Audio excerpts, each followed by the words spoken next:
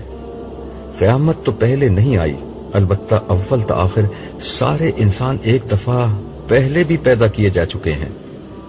تمہارا اشارہ عہد الصد کی طرف ہے؟ ہاں، مگر اس سے قبل اللہ تعالیٰ نے تمام مخلوقات کے سامنے یہ موقع رکھا تھا کہ وہ جنت میں اللہ تعالیٰ کی ابدی رفاقت کا شرف حاصل کر لیں.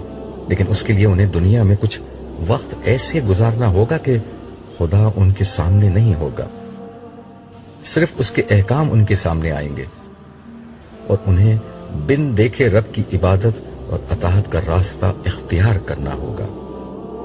زمین کی بادشاہی عارضی طور پر امانتاً اس مخلوق کو دے دی جائے گی اور اپنی بادشاہی کے زمانے میں اس مخلوق کو اپنے بارے میں یہ ثابت کرنا ہوگا کہ وہ صاحب اختیار بادشاہ ہونے کے باوجود بن دیکھے خدا کی اطاعت کے لیے تیار ہے. جس کسی نے اقتدار اور اختیار کی اس امانت کا درست استعمال کیا، اس کا بدلہ جنت میں خدا کی ابدی رفاقت ہوگی اور ناکامی کی صورت میں جہنم کا عذاب. تو پھر کیا ہوا؟ یہ ہوا کہ ساری مخلوقات ڈر کے پیچھے ہٹ گئیں، اس لیے کہ جنت جتنی حسین ہے، جہنم اتنی ہی بھیانک جگہ ہے. حشر کی سختی کو تو ابھی تم نے اپنی آنکھوں سے دیکھا ہے. اس کے بعد کون عقل مند اس امتحان میں کودنے کی کوشش کرتا؟ اور غالباً ہم جذباتی انسان اس امتحان میں کود پڑے. میں نے لقمہ دیا، ہاں یہی ہوا تھا. لیکن خدائی امانت اٹھانے کا یہ عزم روح انسانی نے اجتماعی طور پر کیا تھا. اس لیے خدا کے عدل کا تقاضا یہ تھا کہ ہر انسان کو پیدا کر کے براہ راست اس سے یہ معلوم کیا جائے کہ وہ کس حد تک اس امتحان میں اترنے کے لیے تیار ہے. عبداللہ، یہ اس لیے ہوا کہ تمہارا رب کسی پر رائی کے دانے کے برابر بھی ظلم نہیں کرتا. سو اس نے سب انسانوں کو پیدا کیا، سب کے سامنے اپنے پورے منصوبے کو رکھا. ظاہر ہے انسانوں کی اکثریت پہلے ہی اس مقصد کے لیے تیار تھی، اسی لیے وہ پورے شعور کے ساتھ اس امتحان میں کودنے کے لیے تیار ہو گئے. البتہ جن لوگوں نے یہ خطرہ مول لینے سے انکار کر دیا، ان سب کے بارے میں یہ فیصلہ ہوا کہ انہیں سن بلوغت تک پہنچنے سے قبل ہی مر جانے والے بچوں اور بچیوں کا کردار سونپ دیا جائے. یہی بچیاں اور بچے جنت کی بستی میں حور و غلمان بنا دیے جائیں گے اور باقی لوگ اس کڑے امتحان میں اترنے کے لیے تیار ہو گئے. ہاں، مگر اس میں بھی خدا کی کریم ہستی نے کمال عنایت کا مظاہرہ کیا تھا. تم جانتے ہو کہ دنیا میں سب کا امتحان یکساں نہیں ہوتا.